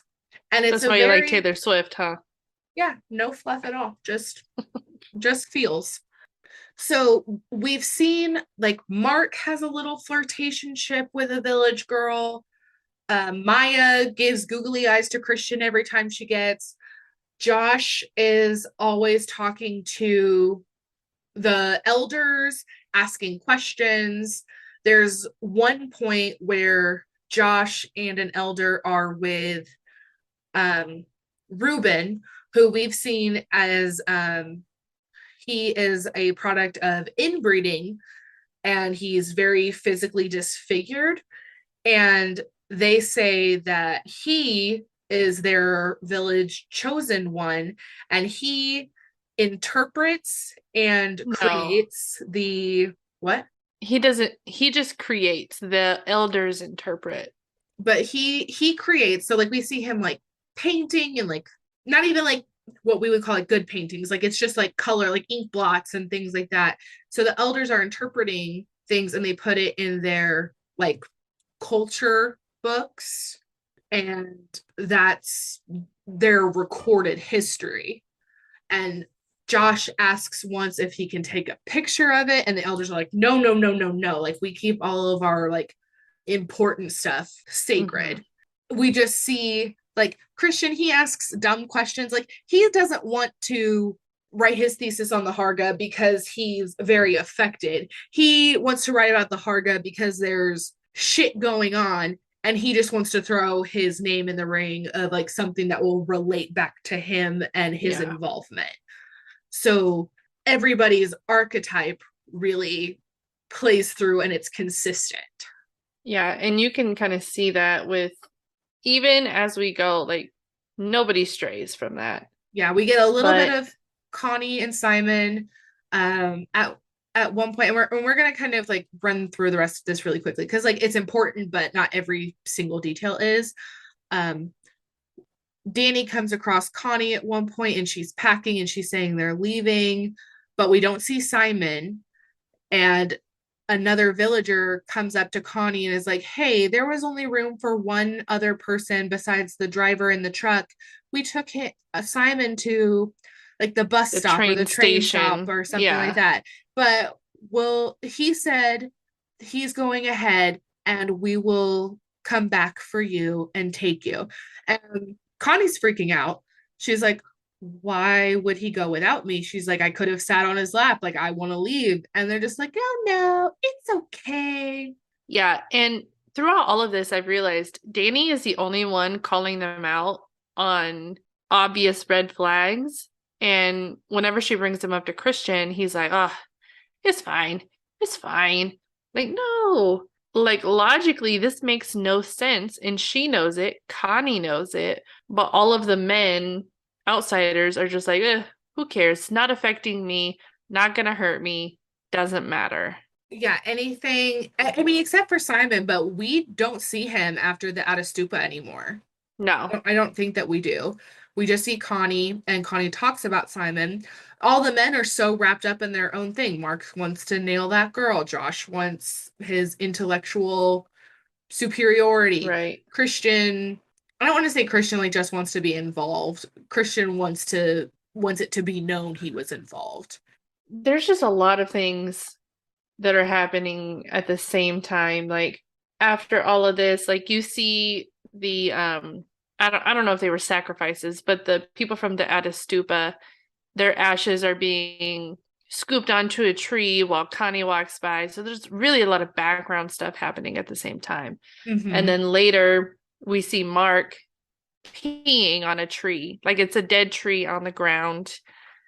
And this man is screaming like, you idiot, stop, what are you doing? Is losing his mind. And he's like, it's just a dead tree. Yeah, And the man Pele comes up screaming in Swedish, and Mark doesn't understand like what he's being yelled at for. And Pele comes up and kind of translates. He's like, "Hey, like this tree, this humongous like dead tree that's laying on its side, it represents like our ancestors and our dead, and we respect it." yeah. And Mark's just like, "It's just a dead tree. Like, I'm sorry, I didn't know." Well, actually, I don't even think he ever says I'm sorry. I think he just says I didn't know. Yeah. Well, I mean, and you probably wouldn't know, but at the same time, you don't just piss on things. Well, it's a huge open field. Like it's their Yeah. community space. Like all like the He's not buildings and stuff hiding are lined either. up. Like I'm sure they have an outhouse in like their little get high meadow. I'm sure there's a place to go to the bathroom. Yeah. Or you It's could have just gone Mark behind another being building. Well, and that's the thing. Like he's the fool, right. And and they call him a fool, basically. yeah, and then he gets dragged away somewhere, I and think Maya lures him away during or no, lunch. it's the girl. It's the girl that Yeah. he's with. Oh, Maya not is for Maya. Christian only. We don't know who Yeah. the other girl is. No, she basically makes eyes at him during lunchtime the next day, and he's like, okay, Yeah, he's like, I'm gonna and go tap goes. that, and then bye, Mark. Yeah, we don't see him. Well, we see a little bit of him later. Once more Um, of them. Clarice. Oh, Really good one. thank you. So the next day they have lunchtime and Christian is disregarding all the red flags that we've talked about. Danny still doesn't understand why Simon left without Connie. Nobody's seen Connie. Actually, everybody heard like a faint scream throughout the whole time that they were doing different things. I think that was Connie. I think like Um, canonically it is Connie. Danny was pulled into like making lunch with the other village women, yeah, and she just kind of like makes like a noise, and like if you have the captions on, it says like woman screams in distance or something like that, yeah. and Danny's like, did you hear that? Everyone's like, They're really good gaslighters. Like, I don't know that when I've watched it, if I've ever heard the scream. I don't have great hearing, so I do definitely rely on captions. I mean, it's got to be there. well, and it's there multiple times. They show Danny in the kitchen and you hear the scream. And then they show Mark doing something and you hear the scream. So it's like the same moment is being shown for each person and they all hear it, but nobody acknowledges it. Which is a horrible metaphor for society. A cry for help and nobody cares. Yeah, exactly. And what Danny and the other women have done is they've made like hand pies like for lunch. I think they're like meat pies or something. I did notice this the very first time I watched it because you get like a camera sweeping shot because all the tables, every time they sit to eat, the table configuration is in a different form of Mhm. a runic letter. I don't know what those letters are, don't ask me, and I would have to look it up to know the symbolism. I'm not But going to do the research. I've noticed that that's what they are. And I've like watched a bunch of think pieces. There are people way smarter than me. I just like to talk. So that's why I have a podcast. You get the long sweeping shot of the table and everybody kind of sitting down to eat. And I noticed that in these glasses of like lemonade or tea or whatever it Mhm. is, like it's a light liquid. Um, Christian's was darker than everybody's. Not like Yeah. super, super noticeable, but I noticed it the first More time I watched it. orange than yellow. Yeah. And we do see him drink it, and we Yeah. see Maya looking at him from across the way. Then he takes a bite out of his little pie thing and then like pulls like a little hair out of his mouth. And Mark is at the table still at this point, and he looks over and he's like, "Oh my God, like, is that a pube?" And then everyone's like, "Ew, gross, gross." And I have a lot of thoughts on this. One, from the tapestry, we know what's going on. This movie doesn't Right. leave, it leaves some things, but like it really doesn't leave like the big stuff about what's going on. Like it literally tells you, it paints a literal picture for you about what's Yeah. going on. So there's that. The other thing is, if he did find a hair, how would he know, like, specifically it was a pubic hair? Because the hair is a little bit lighter and Maya has red hair, but Christian kind of has reddish hair. Like in the sunlight, it like tints a little. So I Mm-hmm. don't know how Mark immediately jumped to pubic hair other than He's possibly gross. like scripting and just being like, hey, let's make sure everybody in the audience knows what we're correlating. Do you Yeah. agree? Well, and I think, yeah, because I wouldn't have guessed pubic hair right away, honestly. That's not the first But thing that comes to my mind when I'm just thinking about finding hair in food, you know? no, no. But I also think that Mark is the right person to say it because he's the kind of person that would say that shit. Well, he's a I'd be fool. like, jump to like the, oh my God, did you just eat a pube? Oh my Yeah. God, like shut up. And then But my last thought on this before we jump into like actual serious stuff is I think of Sweeney Todd when Mrs. Love is like popping pussies into pies. And I'm like, he, because it is. yeah, I mean, it is a pubic hair. It yeah, literally is, but I'm just like, tee hee hee hee hee. Funny joke. yeah. And I thought something I noticed at this lunch, just like my last thing about it, was that when Danny was still trying to figure out about Connie, the one of the village people popped in and was like, I know what happened to Connie. Let me tell you. And I'm like, trust no one. Why they have very carefully scripted everything for this. And he's like, I saw so and so take her to the train station and she met up with Simon and they left together. So that to kind of like put Danny at ease. Yeah, and before this, Danny had a nightmare that she went outside. It was the middle of the night, and she saw all the guys in a truck leaving her there with the Harga. Um, and while Danny's questioning Christian, she's like, would you leave me here? And Christian's like, why would that ever even happen? Which is not answering the question. But it's just one of those things. And I think that it just goes back to Danny's insecurity, which isn't, it's valid. Yeah. And She she, doesn't trust him, obviously. well, I mean, so far what we've seen, he hasn't done anything to make her trust him. And it's just one of those things between, guys being like, everything's fine, you're reading too much into it. Hmm. Danny's like, you wouldn't leave me, would you? Like all these hypotheticals, like, would you love me if Yeah. I was a worm? Would you love me if I was a worm? I need to know. They're important Yeah, questions. And there. I think people who talk down about questions like that, even if they are a little unfounded or extreme, just validate the emotion. I think that your fantasy football is stupid. Calm me down. The end. Yeah, I mean, I ask Yuri pretty much every day or every other day, you still love me? You still love me? And we're married, but I just want to check. I just checking, Well, making yeah. sure you're still good. If there's ever a time that I stop wondering and like asking out loud if you love me, then I don't love you anymore.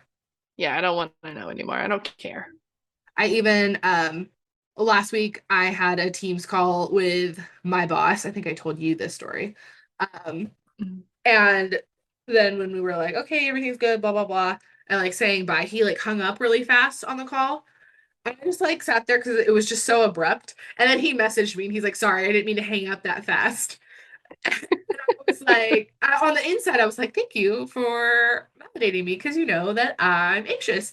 But I like responded, it was like, I know you hate me, it's fine. And he was like, no, I don't hate you. Like it's just like a funny Yeah. thing, but it's also like, he hung up the phone too fast. And I was like, How okay. dare you? So, but he knows me and he just all he had to do was like send that message. I didn't mean to hang up so fast. Hmm. Boom. That's it. Done. And Christian, Saved you hours of agony literally, contemplating what it meant. literally. That's exactly how it Um, is. so that night after the period pie and the Bloody Mary that Christian consumed, Josh sneaks out during the night so that he can take photos of the Ruby Raider, which is their like Bible, basically. You see in the reflection, Ruben, the little intended incest boy, and he just gets murked with a hammer, Well, absolutely destroyed. yeah, so there's another mirror. So there's like a pulpit where the book is that has a light over it. And Josh goes in there, he's flipping through, he's taking his pictures, and then he sees what he thinks is Mark in the reflection because it's like way behind him in a silhouette. And he's like, Mark, what are you doing? Like, shut the door. Like, I can't get caught taking pictures. And while Josh is staring at Mark, he gets hit in the head with a mallet, like right on top of him. And then I thought it was like Jurassic Park, like, but the attack doesn't come from the front, it's from the sides, from two other raptors you didn't even know were there. And like that's a little bit of a jump scare. And Yeah. Josh is on the ground, like his head's bleeding out and he's kind of like twitching a little bit. And then you just see his body get dragged away. Yeah. So I think this is the first time we actually see a murder, right? Right. Proof of a murder that I'm aware of. Yeah. Which is kind of nice because the whole movie, I mean, obviously there's a lot of like crazy shit happening, but we didn't have any proof that Simon didn't go first and then the guy comes back for Connie and drives away. We haven't seen Mark, but we don't have any proof that he's just not fucking some girl and having a good time. Right. So if he's the one to run away from the party, Rachel, then Mark's the one. So nobody was really worried about where he was until Josh may or may not have seen his face. And it just and something that we talked about when we watched it was they did a really good job. So obviously Skin the Fool is a game that they play a lot of. Like better than Dwight in The Office. Yeah, like it was like a whole face mask. It was really good. And one thing I do like about this too is it's validating the audience that, you know, obviously we're aligned with Danny as our protagonist, but with all the gaslighting and stuff that she gets, we're kind of like, we don't know that shit is happening. And then Ari Aster gives us a moment to be like, yeah, this is the bad place, which is a joke because the guy who plays Josh was on The Good Place. Oh, you're right. I didn't even put that together. Yeah, he is. So it's nice as an audience member to be like, yeah, like here's your proof that shit is going crazy. And so go ahead. I want to say, so Josh and Mark are now no more. And the next morning, Father Odd makes this announcement of like, the Ruby Raider has been stolen. Please bring it back. Blah, blah, blah. Basically saying Josh ran off with the Ruby Raider. And that's the explanation for Josh's disappearance. So they're really trying to make sure nobody panics before the finale of their festival. After their breakfast, Father Odd comes across Christian and Danny. They're just walking around. I don't even know what they're doing. And Father Odd is like, oh, where's your friend Josh? We haven't seen him this morning. Like, kind of making a dig that your friend took the book and we know you know about it. Christian, this is the most he's talked in the entire movie put together. He just goes off, no, like we don't know where he is. He went to bed with us last night. He was gone this morning. We haven't seen him. We don't know what's going on. We weren't even that close of friends. Like we were just in the same classes. We don't know each other. I would never do that. Listen, I really respect what you guys are doing. I think that you guys have a great culture. Like he's just going on and on and on. And Danny's just staring at him, probably because that's more than he's talked in their entire relationship too. And the Father Odd is like, well, whatever the elder lady's name is, like said or something like that. She's like, she wants to speak with you, and is talking to Christian. And some of the other ladies come and get Danny to get ready for their maypole little ceremony. Yeah. And this is when you can tell that they're intentionally trying to split them up now. Like at this point, they're trying to make sure that they stay separated and don't make a true connection again. That is the last time they're together, I think. Yeah. Like alone together, talk to each other the whole movie. Yeah, we're So getting to the end. yeah. So Christian goes into, I don't remember the lady's name, but like the head lady's little hut, and it has the same like paintings on all of the walls and the runics, letters and everything. And basically says, "We have approved you to mate with Maya. She really likes you. We want you to sleep with her, basically. Make her a baby." And he's like, what? What about Danny? But he's like not saying no at the same time. And so he leaves there like dumbfounded, confused a little bit, like contemplating his whole life. But in the meantime, Danny is being is getting ready for the maypole contest competition that they hold. And the girls are all drinking this, like, I think it's like dandelion tea. Quote Um, unquote. yeah, because it's got little like flowers in it and stuff. But It's she's like, drugs. oh, it's drugs.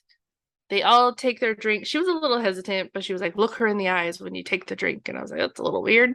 I Yeah, don't they like had eye like contact. they did like the marriage thing, like where you like lock arms over your spouse and then take a drink, and then they looked at each other and had to do like the Yeah, they do a lot of that, like breathing together, crying together. so do And we. so they start the maypole contest with, and they explain a little bit like, this is our tradition, whoever, the last woman standing wins. Yeah, like they're dancing all crazy and they're all hopped up on And drugs. Some people just circles. like fall down, but like you fall down, you're out. Like you got to keep Yeah. dancing. Well, and Christian shows up and he's offered a drink. He doesn't want it at first, but he finally ends up taking it. And the first girl to fall when he arrives is obviously Maya. And she sits down in the crowd and everybody's watching the girls. It goes on for a little bit. Danny somehow miraculously wins. I think they let her win, but that's just me. I think it's Um, highly likely they could have let her win. We don't know. And one thing that I like about this too is the girls got Danny ready. So she's wearing a Harga dress, like white with the blue. They give her a little flower crown.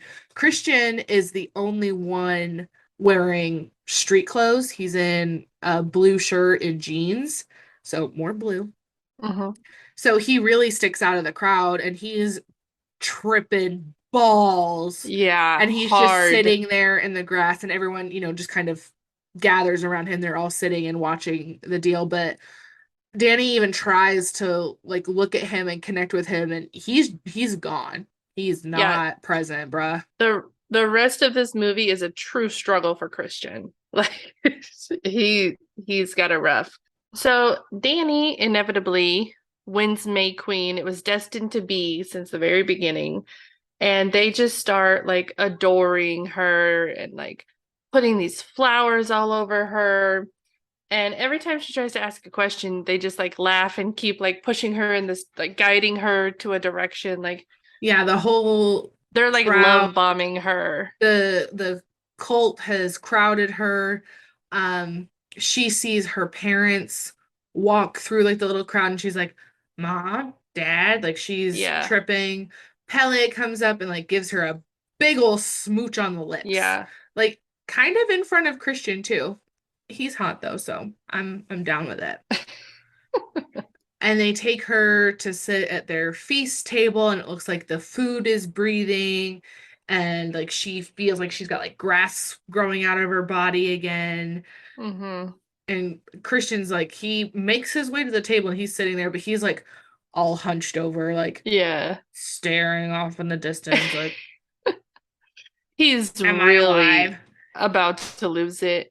And he tries to talk to this old man, and there's a fly buzzing around, and he just like right in his face, and he starts to almost cry. Like, why would you do that? Like He's not doing lost good. it. I think it's the first time kind of we are guided to feel a little bit of sympathy for him, but I don't. No, not really. So they're all eating and they try to get Danny to eat this herring whole. They're like, you have to eat it whole. And they're like teasing her and like she spits it out and they all laugh. They're having a good time. And then they're like, here, get in this carriage. Now you're Cinderella, basically.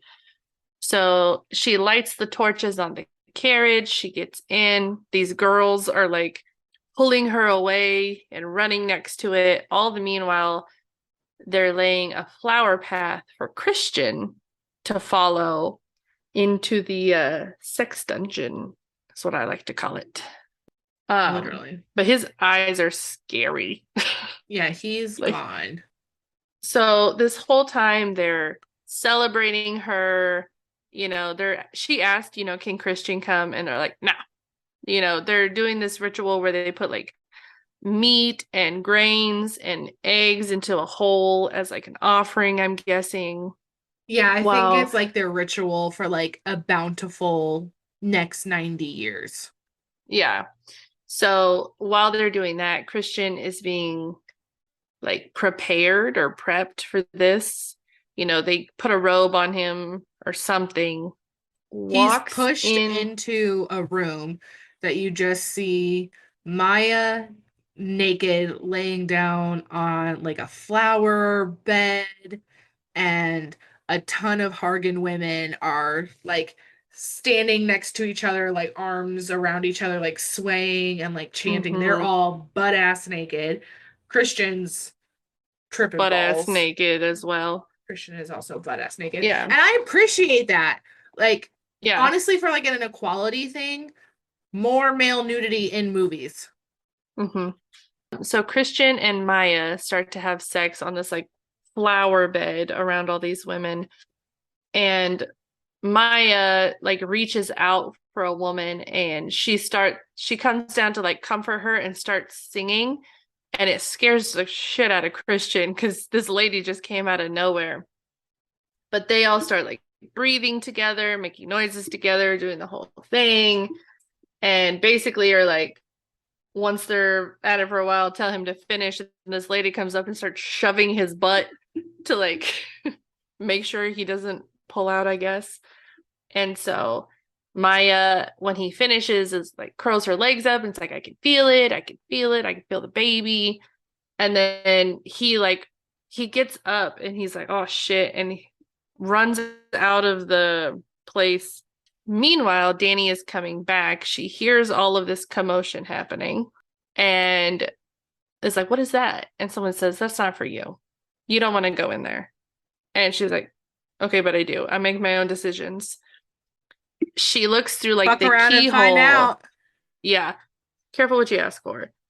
She looks through the keyhole and sees everything happening with Christian and Maya and all these women and just loses it, vomits out of like upset, crying, and all these women are crying with her, like in her face, like feeling her pain, empathy. And so really she's bonding with them over her pain while Christian is, when he finishes, he runs out of the building with a bloody dick and is like panicked, doesn't know what to do, is just like trying to run away somewhere.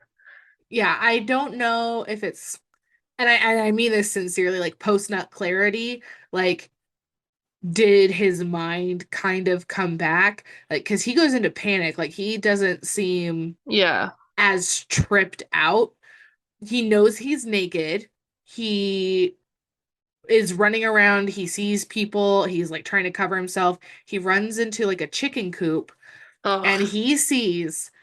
I really think that this is so well done, but it's so awful. He sees Simon strung up in the chicken coop. It's called a blood eagle. It's an actual torture thing. Um, and what that means, like he's tied up, like laying flat, like levitated above the floor. All of the skin in his back has been filleted open, and his lungs are like pulled out and like strung up. So it's really gross. And you can kind of see like his lungs still like pumping, like inhaling and exhaling. Like, so he's alive. I mean, I think it's Viking torture, which would make sense with like the Swedish thing. Um, but yeah, and he's got flowers like in his eye sockets. I assume his eyes have been removed for this. I mean, it's possible they like poked a hole and put the stems in, but we don't see, like, they're just flowers. And Christian, I think I think Christian is sober or pretty close to sober at Yeah. this point, but I think what he's seeing is tripping him out so much because he gets really close to him and like kind of gets under Simon's eyes and like he's like looking at it and then he turns around and one of the elders is there and like blows like some kind of powder in his face, like knocks him out because then it just cuts to black. Before all that happened, he tried to go somewhere else, but he actually saw Josh's leg in a garden. So even before he saw Simon, he's like, oh shit, Josh is dead. And then it just got worse from there for him. Yeah, it was pretty obvious that it was Josh because I think Josh is the only black person in the movie. Yeah. I mean, they're Swedish, so like it's not like a race thing or whatever. It just was very obvious. But the next time Christian wakes up, someone opens his eyes for him. Oh, wait, no. Before that, even, we see some people, a man teaching children how to prepare a bear. So basically, they have a bear. They're removing its organs. He's showing it like how to cut, where to cut, so that you don't puncture or rupture anything. Like basically then, like taxidermy procedure. Yeah. And I think Christian is watching the whole time as well. He's just in a chair, lifeless. Like they open his eyes. I don't know, honestly. So Yeah. for me, I have like a big thing with animals and stuff. Like I can't watch, like I can't even watch The Fox and the Hound because like they get sad. So I can't handle it. Like, so I've never seen this scene where they're cutting up the bear. I just know that it happens. Like I've seen like tiny little clips of it and then I want to cry. So I can't do it. Yeah. So thank you From for what I telling remember, me. I think Christian is watching. And so basically, Next time we see Christian is when he's in a wheelchair out in front of Danny, who has been crowned the May Queen, and she's sitting up on the platform from the very first day. And she looks so fucking out of it. She's hallucinated a lot. She saw her sister, or did she see her sister? Or we kind of see her sister's like silhouette in the trees as she's being like carried over to the dinner table. Like it's like the imagery of how like the trees in the very background are shaped. It kind of looks like her sister with the gas mask. So Homegirl's just kind of been through it. She's probably coming down from the drugs. And it's explained that the Harga need to sacrifice 9 people for their Midsommar festival for these 90 years. Half of them have to be outsiders. So they thank Ingmar and Pele for bringing these people into their community. And Pele gets like an extra honor because somebody he brought in became their May Queen. Right. And something that I thought was interesting is so there's Ingmar and somebody else from the community that brought in outsiders. And basically, they said that since they brought outsiders, they also had the honor of being sacrificed. So, like, if you brought somebody and your person didn't win May Queen, like, you get murdered as well. See, Or and you said this when we sacrificed. were watching it. I don't remember them saying like you brought in the May Queen. I thought that they were just Well, volunteers, and I thought Ingmar was just so enraptured in this activity I that he brought people in, and it was an honor for him to volunteer to be a sacrifice. see, and I heard it as you brought in people for a sacrifice. Therefore, you are also sacrificing yourself. Like, as like, if you bring somebody in, that means you also, like, if your people are going to be sacrificed, you also get sacrificed, like as a equal opportunity. Yeah, and like for them too, and it's like what every single cult member has said is like it's an honor to sacrifice and to be sacrificed. So yeah, maybe both are correct. I didn't hear it that way, but either way, there's no way to tell like no, because the characters are still happy about doing it. Yeah. And then there's an opportunity, like a little like bingo ball spinner, where the May Queen can pick their final sacrifice. And it's between Christian, who's paralyzed now. A village woman said, "You can't speak, you can't move," and then she just kind of like runs away. She's like, "That's it." Yeah. So he's just sitting there, lifeless. just letting you know. And it's between Christian or another, like when they did like the little bingo ball, like that's who decided which of the villagers was going to be the last opportunity, and Danny decides between those two people who it is. And you see Christian and Danny just lock eyes, and Danny just looks really, really upset. And then we cut to that yellow building. And when I saw the movie the first time, I thought it looks like a new build building in comparison to everything else that looks like it's been there for a while. Far off from everything else as well. Yeah, and it's bright yellow. It's yellow. So something that I just kind of thought about was Christian is sitting there, and whatever happens, happens, because he can't talk. Like, he can't speak for himself anymore.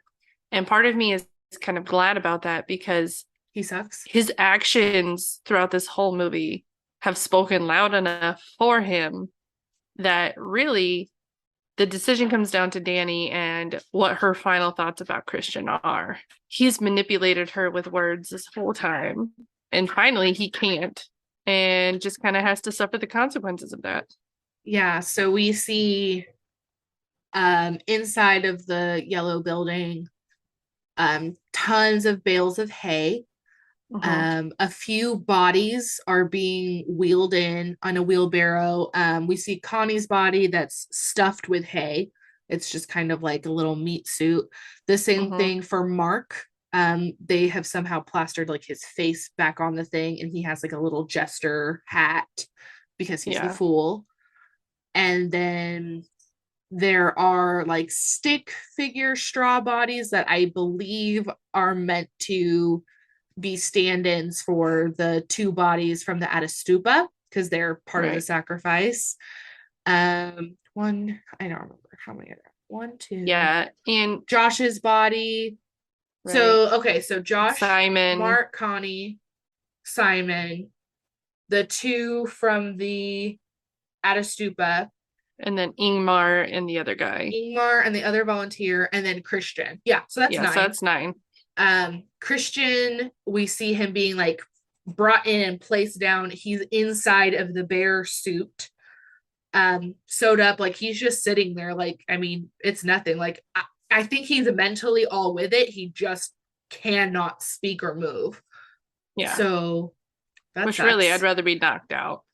And I wonder if he feels anything, because some villager like comes in and puts like a little solution in the mouths of Ingmar and the other villager, and says it's so they won't feel any pain. Yeah. And then which we learn as a lie. So I think Christian can probably feel it.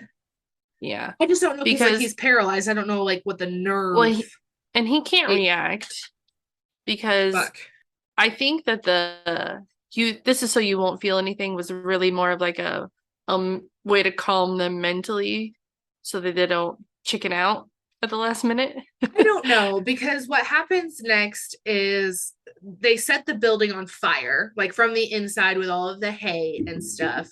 Then as we see the flames starting to touch the bodies of the villagers, like then they start screaming because they can feel the pain.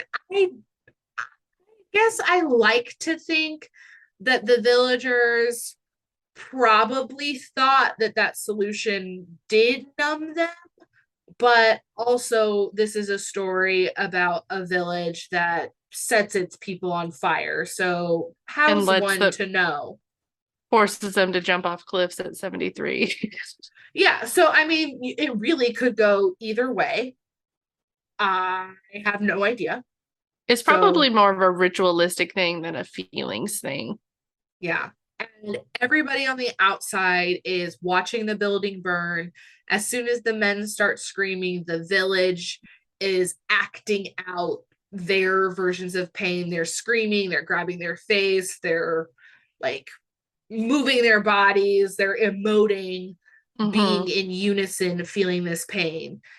At first, Danny is really sad. She has the famous, Florence Pugh frown, which is really beautiful. And I mean, probably the most famous shot of the movie is where her frown kind of turns into a smile. Like there's like hope. And this is, I would liken this movie to Gone Girl in the way that boys don't understand what's going on or like the feelings behind everything, where Danny's frown into a smile, I don't think it's because she enjoys specifically the events of, watching your ex get burned up. I mean, maybe she does. But the feeling, and this is a very common thing I've seen in reviews and things like that, is like Danny has found a community and it doesn't necessarily matter to her what the community is doing. It's the fact that they've accepted her wholly. And for what we've known of her is for the first time, like she's safe. Yeah. So that's the end of Midsommar in action. I have a lot of thoughts on it and other research I've done, but I want to hear your thoughts and opinions. You know what they say about opinions. Everybody's got one. No. It really took me watching it twice though to get the full grasp on it. And I think there are movies that you can watch one time and you get it and you're good.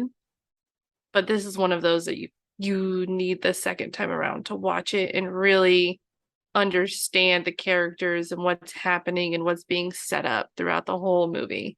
Yeah, the second time I watched it, I was more uncomfortable than I was the first time because I knew what was happening. And Mm-hmm. I was so like, I was like inside myself, like shaking and like, this is crazy. This is so gory. And now, I mean, I've seen it a handful of times at this point. Now I enjoy it. It's not as scary or gory to me. And Ari Aster, the writer director, he said, he's like, I wrote this movie about a breakup. Like this is a breakup movie. Yeah. And like It's it is. It's grief. It's being in a situation that's not good for you. It's watching things happen around you and not having any control. It's being told things that aren't true, but you can't stand up for yourself. It's losing what you thought you needed and being okay after it. yeah. So I really appreciate it much more. And I think that when you watch Hereditary, see it as a sister movie. And there are people like if you've seen Hereditary first, then you like Hereditary more. And people who watch Midsommar first like Midsommar more. And that's how I am. And it has nothing to do with me not liking Hereditary, but I just identify with Midsommar more. So watch out, boys.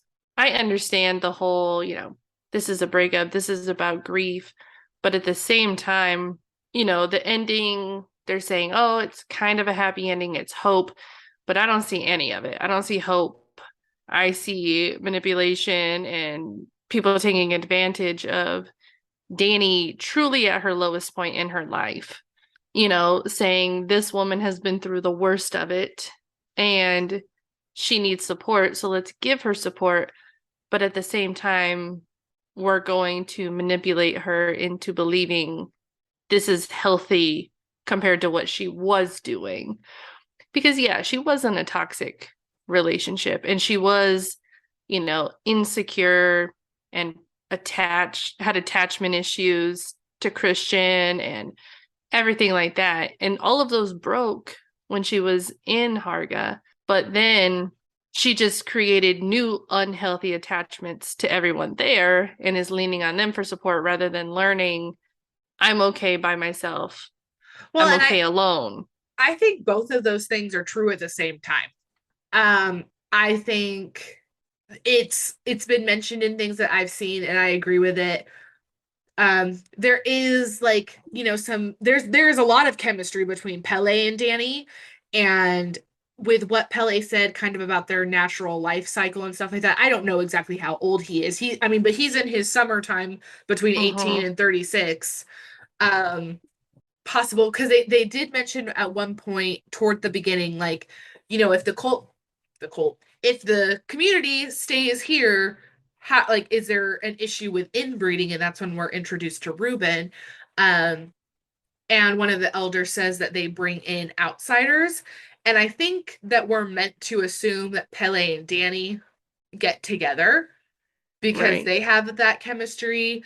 It absolutely was Pele's job to bring people in for this. I think it was just a bonus that he got Danny and that she became their May Queen and was staying with the community. But on the flip side, she's not leaving. I don't think she could if she wanted She to. wasn't going to leave one way or another. She was either going to die or this was going to happen, and she's choosing herself to stay, but there are definitely factors that got into her brain. Like you're saying, it was she Yeah. was manipulated. But at least she Yeah. feels And good about her choice for now. right. In the moment, she felt safe. She felt supported. But I think that's just kind of how like cults go, is that they find people at their lowest moments, they prey on that, and then they trap you either, financially, emotionally, blackmail, whatever. And so true to cult fashion, but you know, I don't know if she had fully realized that by the time everything was happening, but I feel like after a while that would have settled in that like, oh shit, I am here Well, and and also all the I can't leave. times, like you said, she's the only one calling out red flags, and everyone just was, telling her to settle down. So fine, Mm-hmm. I'm gonna settle down so hard that I'm gonna be a part of them forever. Fuck you, I am Christian. now a settler. Hmm. She settled for Christian, so she's been a settler her whole life. Yeah, No. so I think that it's really interesting. I think that there are definitely a ton of ways to interpret this movie and what each little thing means, and I think that that's the sign of something that's been well crafted. Yeah. You can have multiple opinions and they don't like I don't think either of us are wrong in our like conclusions with the movie. It's just it's up to interpretation and your personal experiences, but I I like reading everybody else's, you know, theories and everything that like their feelings on it. I think that this will be definitely one of the defining horror movies of our generation.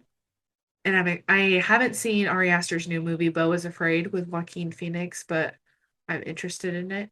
Mm-hmm. I think that I definitely think there's some film broism in what Ari Aster creates. I do appreciate something that gives me something new every time I watch it. Yeah. So I wouldn't call Midsommar like a comfort movie for me. I mean, there's a lot of horror that I can say is like in a comfort mode for me. That's my genre of choice 99% of the time. But I appreciate being able to engage differently every time or find something, or because there are so many symbolism layers built out. Like I didn't see like the gas mask face in the trees the first time I watched it. I saw Right. the Bloody Mary, like you said, the first time.